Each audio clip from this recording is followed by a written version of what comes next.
मित्रों नमस्कार। मैं महेंद्र कुमार सहगल यूट्यूब चैनल में आपका स्वागत करता हूं और आशा करता हूं कि आप सभी लोग बहुत अच्छे होंगे। तो मित्रों, आज हम लोग हिंदी व्याकरण में कुछ 10 से 12 वैकल्पिक प्रश्नों के बारे में अध्ययन करेंगे। आइए मित्रों, हम लोग देखते हैं प्रश्न नंबर 1 की बात करेंगे। देखिए, पहला प्रश्न है, हिंदी व्याकरण का जनक किसे कहा जाता है? तो हिंदी व्याकरण के जनक किसे कहा जाता है मित्रों? विकल्प देखिए, ए ऑप्शन है पाणिनि, बी है कामता प्रसाद गुरु, सी है दामोदर शर्मा या पंडित, डी है अंबिका दत्त व्यास या अंबिका दत्त। आइए मित्रों, हिंदी व्याकरण का जनक किसे कहा जाता है? तो हिंदी व्याकरण का जनक आपका जो है विकल्प नंबर सी सही होगा। कौन सही है? सी विकल्प सही होगा। दामोदर पंडित को क्या कहा जाता है? हिंदी व्याकरण का जनक कहा जाता है। क्लियर? हिंदी व्याकरण का जनक किसे कहा जाता है? दामोदर पंडित को। आइए दूसरा प्रश्न देखते हैं, अयोगवाह का नामकरण किसने किया? अयोगवाह का नामकरण किसने किया?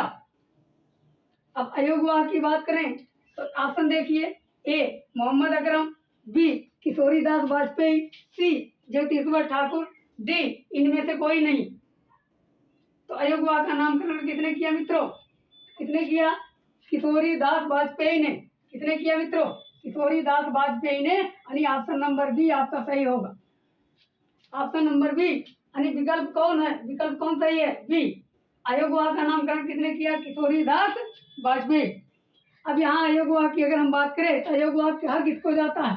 अयोगवाह का नामकरण करने वाले किशोरीदास वाजपेयी थे। अयोगवाह की जो संख्या होती है वो 2 होती है मित्रों। कौन कौन? अंग अंग आ।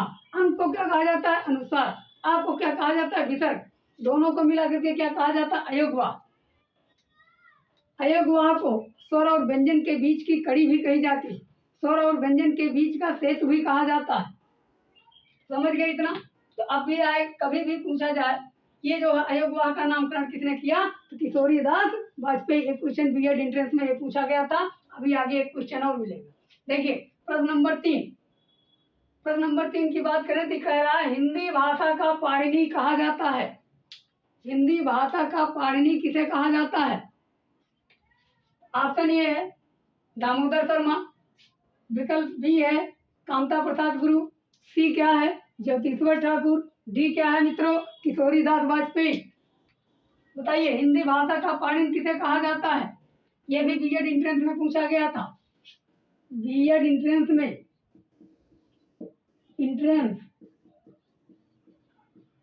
बीएड प्रवेश परीक्षा में पूछा गया प्रश्न है, हिंदी भाषा का पाणिनि किसे कहा जाता है? तो दामोदर शर्मा या कामता प्रसाद गुरु या ज्योतिषवर ठाकुर या किशोरीदास वाजपेयी। कौन है मित्रों? ऑप्शन नंबर डी सही है। किशोरीदास वाजपेयी को हिंदी भाषा का पाणिनि कहा जाता है। आइए प्रश्न नंबर 4 को देखते हैं, अर्ध व्यंजन वर्णों की संख्या कितनी है? पूछ रहा है अर्ध व्यंजन वर्ण की संख्या कितनी है? बताइए। विकल्प ए 4, बी 3, सी 2 और डी कितना है? 6। इसमें से कौन सा ऑप्शन सही है? अर्ध व्यंजन वर्ण पूछ रहा है, तो अर्ध व्यंजन वर्ण की संख्या कितनी है? कौन सही है? बताइए जल्दी। 2। विकल्प नंबर सी सही है, 2। कौन कौन है? या और वाह। या और वाह, ये अर्ध व्यंजन वर्ण। हिंदी में अर्ध व्यंजन वर्ण की संख्या कितनी है? 2। या और वाह, इसे हम क्या कहते हैं? अर्ध व्यंजन कहते हैं। अर्ध व्यंजन वर्ण। अर्ध व्यंजन वर्ण की संख्या कितनी है? 2। क्लियर? प्रश्न नंबर 5 की बात करते हैं, स्वर और व्यंजन के बीच का सेतु कहा जाता है। स्वर और व्यंजन के बीच का सेतु कहा जाता है। सेतु माने पुल, जो स्वर और व्यंजन को जोड़ता है उसे क्या कहा जाता है मित्रों? विकल्प देखिए कौन कौन है, कौन कौन वर्ण है जो स्वर और व्यंजन को जोड़ते हैं। विकल्प ए या वा रा ला, विकल्प बी आ, और विकल्प सी व्यंजन वर्णों को, डी इनमें से कोई नहीं। मित्रों कौन सही होगा इसमें? अभी हमने बताया है ऊपर वाले प्रश्न में ऑप्शन बी सही होगा। अंग और आ। अंग को क्या कहा जाता है? अनुस्वार। आ को विसर्ग। यही हमने बताया ना। और इसी को स्वर और व्यंजन के बीच की कड़ी या स्वर और व्यंजन के बीच का सेतु कहा जाता है। तो स्वर और व्यंजन के बीच का सेतु, अगर वर्ण पूछेगा तो अंग और आ लगाना, और अगर शब्द पूछेगा स्वर और व्यंजन के बीच का सेतु किसे कहा जाता है, तो अयोगवाह को। क्लियर? क्योंकि अयोगवाह की संख्या कितनी होती है? 2, अंग और आ। प्रश्न नंबर 6 की बात करते हैं, देखते हैं क्या कह रहा। निम्नलिखित में से किस वर्ण से श और ज्ञ वर्ण का निर्माण होता है? फिर से देखिए क्या कह रहा। निम्नलिखित में से किस वर्ण से श और ज्ञ का निर्माण होता है?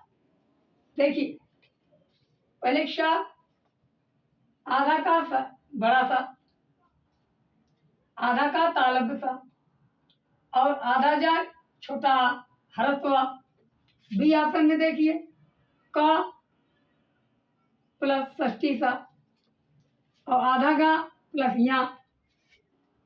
और सी में देखिए आधा का षष्ठी सा, आधा जा या। और डी में देखिए क आधा षष्ठी सा, और ये ग आधा गा और छोटा हरस्व। बताइए इसमें से कौन सा ऑप्शन सही है? कौन सा ऐसा ऑप्शन है जिसके द्वारा श और ज्ञ का निर्माण होता है? देखिए मित्रों, देखिए ध्यान से देखिएगा। आइए इसका ऑप्शन क्या हो जाएगा? ऑप्शन सी सही होगा।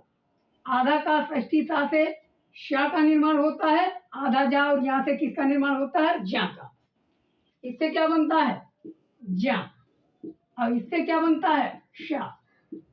ये दोनों इसी से बनते हैं। देखिए प्रश्न नंबर 7 की बात करते हैं। प्रश्न नंबर 7 कह रहा काकल्य वर्ण किस वर्ण को कहा जाता है? काकल्य वर्ण किस वर्ण को कहा जाता है? काकल्य का मतलब पहले जानिए। काकल्य का मतलब होता है शुद्ध रूप से बिना स्पर्श करते हुए कंठ से निकलने वाले वर्ण को काकल्य वर्ण कहा जाता है।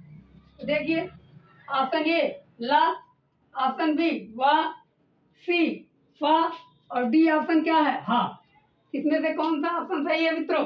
तो काकल्य वर्ण किस वर्ण को कहा जाता है? तो ऑप्शन डी सही है। हा, हा वर्ण को काकल्य वर्ण कहा जाता है या कंठ वर्ण कहा जाता है। क्लियर? अब प्रश्न नंबर 8 को देख लेते हैं। वह वर्ण का उच्चारण किस स्थान से होता है?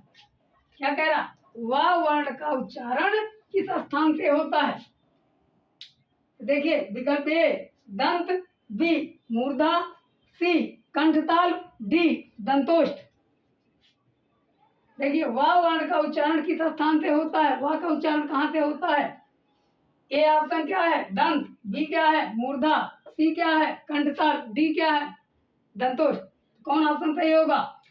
डी ऑप्शन यहाँ सही होगा मित्रों, जिसको दंतोष्ठ बोला जाता है। वह का उच्चारण कहाँ से होता है? दंतोष्ठ से। दांत और ओष्ठ से मिला करके वह वर्ण का उच्चारण कहाँ से होता है? दंतोष्ठ से। मित्रों इतना स्क्रीनशॉट ले लीजिए, फिर हम लोग आगे चलते हैं।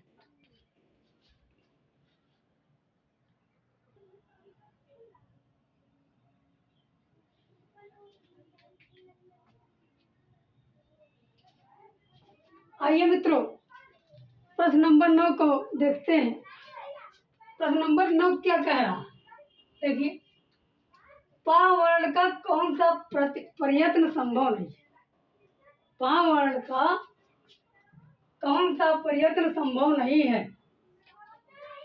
पा वर्ण का कौन सा प्रयत्न संभव नहीं है? कौन सा प्रयत्न होगा? विवार, ऑप्शन ए है विवार, बी अल्प प्राण, सी उदात, और डी कोई नहीं। विवार पहला ऑप्शन क्या है? विवार, बी क्या है? अल्पप्राण, विवार, विवार, अल्पप्राण और उदात या कोई नहीं। इसमें से कौन होगा मित्रों? पावड़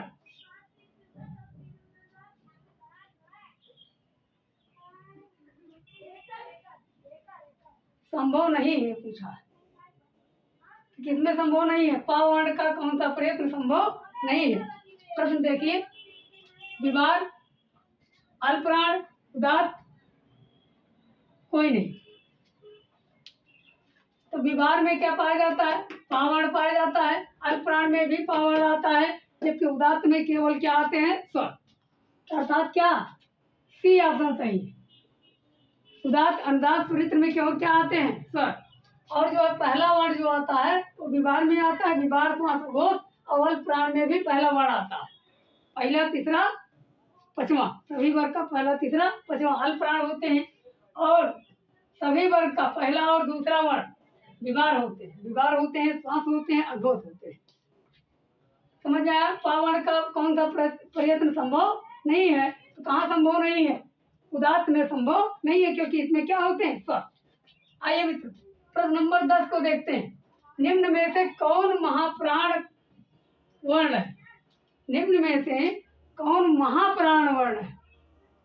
पहले तो आपको यह जानना पड़ेगा, उस दिन हमने बताया था पिछले क्लास में, महाप्राण में जैसे कह दिया जाए का, खा, गा, घा, ङा, ये है।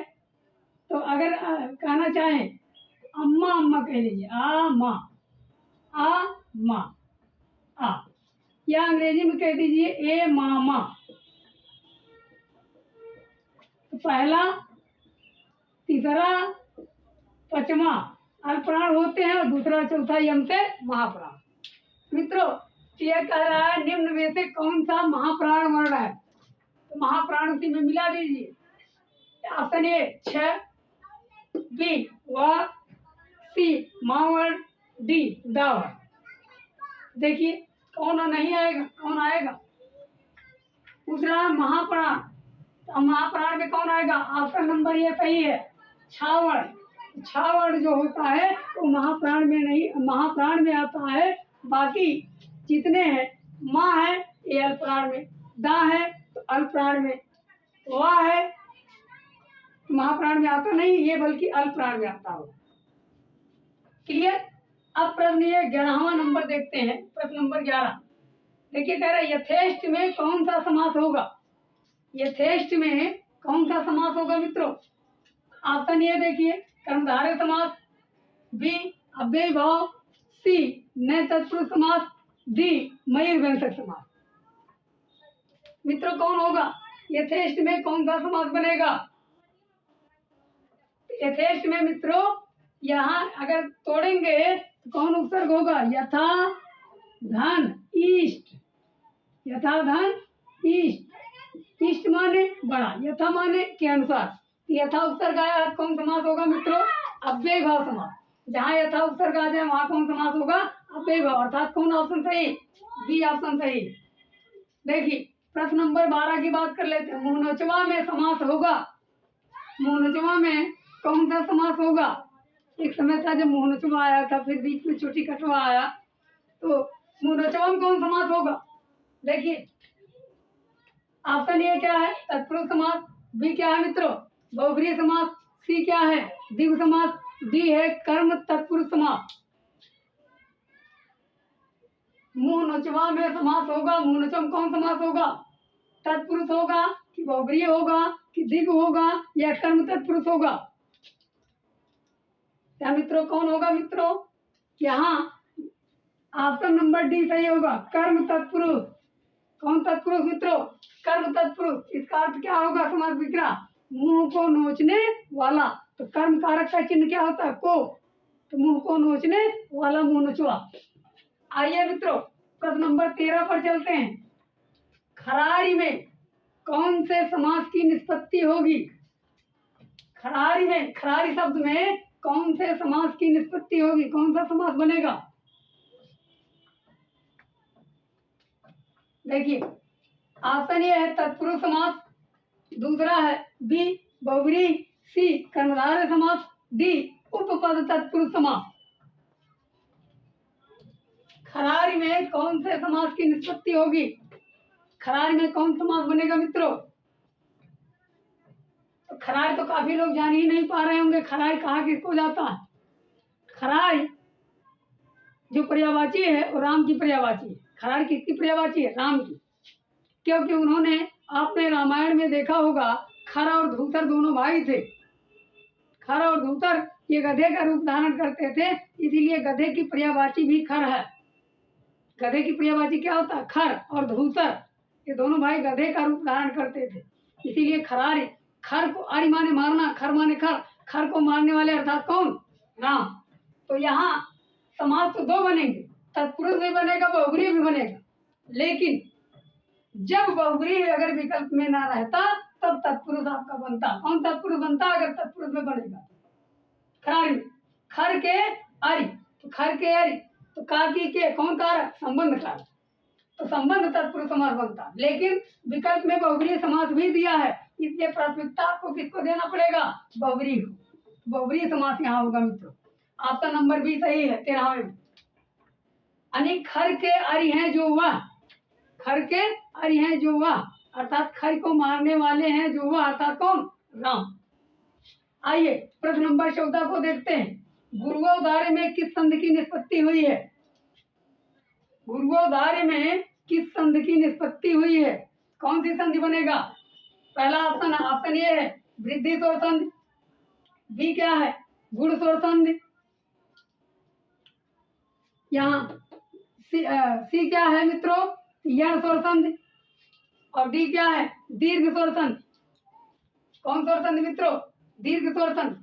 तो देखिए गुरुवोधार्य में किस संधि की निष्पत्ति हुई है? तो गुरुवोधार्य में आपको देखने में लग रहा होगा वृद्धि होगा, क्योंकि द्वि मात्रा, कुछ लोग ट्रिक अपना लेते हैं, जहाँ एक मात्रा आएगा जैसे ओ या ए तो वहां गुण मारना, और जहाँ द्वि मात्रा आएगा वहां वृद्धि मारना। गलत हो जाएगा मित्रों, क्योंकि जब नियम आप पढ़े रहेंगे, नियम जाने रहेंगे, तो आपका कभी गलत नहीं होगा। इसका संधि विच्छेद होगा गुरु धन औदार्य, गुरु धन औदार्य। यहाँ जब तोड़ेंगे रा को, रू को तोड़ेंगे तो आधा रा और ऊ निकलेगा, ऊ और अ मिल करके ऊ का वाह हो जाएगा, तो अ मिलेगा तो वह हो जाएगा, गुरुवोधार्य। क्या हो जाएगा मित्रों? यहाँ यण स्वर संधि। कौन स्वर संधि बनेगा? यण स्वर संधि। तो गुरुवोधार्य में कौन संधि बनेगा? यण संधि। क्लियर मित्रों? तो गुरुवोधार्य में कौन संधि बनेगा? यण संधि। क्लियर? गुरुवोधार्य में कौन संधि? यण संधि। चलिए यहाँ नहीं समझ में आ रहा तो गुरु को तोड़ देता हूँ। यहाँ गुरु धन औदार्य, गुरुवोधार्य। अब देखिए गुरु को तोड़ेंगे तो हो जाएगा गुर, हलंत लग गया, रू को तोड़ रहे हैं तो हलंत लग गया, क्या निकलेगा? ऊ। अब ऊ निकलेगा गुरु धन औदार्य। अब यहाँ क्या हो जाएगा? औदार्य। औदार्य को अब ऊ का क्या होता है? यण संधि में इको यणचि सूत्र से ऊ का वाह आधा वाह हुआ, लेकिन जब ये मिलेगा ये हो जाएगा वह। क्या हो गया मित्र? वह औदार्य हो गया। और यही मिला करके गुरु उठा के रख दो, आधा रा वाह, ये जोड़ लीजिए, क्या हो जाएगा? गुर वह, रा ऊपर चला जाएगा तो गुरुवोधार्य हो गया मित्रों। क्या हो गया? गुरुवोधार्य। तो इसीलिए गुरुवोधार्य में कौन संधि होगा? यण स्वर संधि। भूलिएगा मत, क्योंकि वृद्धि संधि अगर ये आ जाएगा 90% 70% लोग वृद्धि संधि मार के आएंगे। आइए मित्रों प्रश्न नंबर 15 को देखते हैं। देवैश्वर्य, देवैश्वर्य में संधि है। देवैश्वर्य में कौन संधि बनेगा मित्रों? ऑप्शन ए गुण स्वर संधि, बी अयाज, सी वृद्धि और डी विसर्ग संधि। कौन बनेगा मित्रों? कौन ऑप्शन होगा? कौन सही होगा? गुण होगा कि वृद्धि होगा कि अयाज होगा कि क्या विसर्ग होगा? देवैश्वर्य। अब यहाँ पर देखने में लग रहा है कौन संधि होगा? वृद्धि संधि। वृद्धि संधि होगा। कौन संधि मित्रों? देवैश्वर्य, महेश्वर्य, बनौकस। तो जहाँ ऐसे अय और औ की मात्रा आएगा तो वहां वृद्धि संधि होगी, लेकिन कुछ जब उसको तोड़ना जानेंगे तब तो यहाँ क्या हो जाएगा? देव धन ऐश्वर्य। क्या हो जाएगा मित्रों? देव धन ऐश्वर्य। ऐश्वर्य माने होता है कीर्ति और देव माने देवता, देवताओं की कीर्ति को देवैश्वर्य कहा जाता है। कौन ऑप्शन सही होगा? सी ऑप्शन मित्रों। देखिए प्रश्न नंबर 16 की बात कर लेते हैं। अश्वपतित, अश्वपतित में कौन सा समास होगा? अश्वपतित में कौन सा समास होगा? देखिए विकल्प ए बहुब्री बी तत्पुरुष, बी क्या है मित्रों? तत्पुरुष। सी क्या है? कर्म तत्पुरुष। डी क्या है? अपादान तत्पुरुष। देखिए मित्रों क्या कह रहा, अस्वपतित, इसका मीनिंग है पतित माने होता है गिरना। अगर आप कारक पढ़े होंगे तभी तत्पुरुष वाला मार देंगे कहने पर ही। पतित माने गिरना, अश्व माने घोड़ा, घोड़े से गिरना। तो गिरने का मतलब घोड़े से अलग हो गए, और अलग हो गए क्या होता है? अपादान होता है, और अपादान का मतलब अपादान तत्पुरुष समास। तो अपादान तत्पुरुष है ऑप्शन में। तो अस्वपतित में कौन सा समास होगा? तो क्या हो जाएगा मित्रों? ये हो जाएगा आपका अपादान तत्पुरुष समास। अपादान तत्पुरुष समास। अश्व माने घोड़ा, पतित माने गिरना, घोड़े से अलग हो गया। और आप जानते हैं कि अपादान कारक में होता है अलगाव की दशा में से अलग होना, तो घोड़े से अलग हो गया, इसीलिए अस्वपतित हो गया। तो मित्रों आज के लिए बस इतना ही। अगर आज ये वीडियो आपको अच्छा लगा होगा, कृपया लाइक, सब्सक्राइब एवं शेयर कर दीजिएगा। धन्यवाद।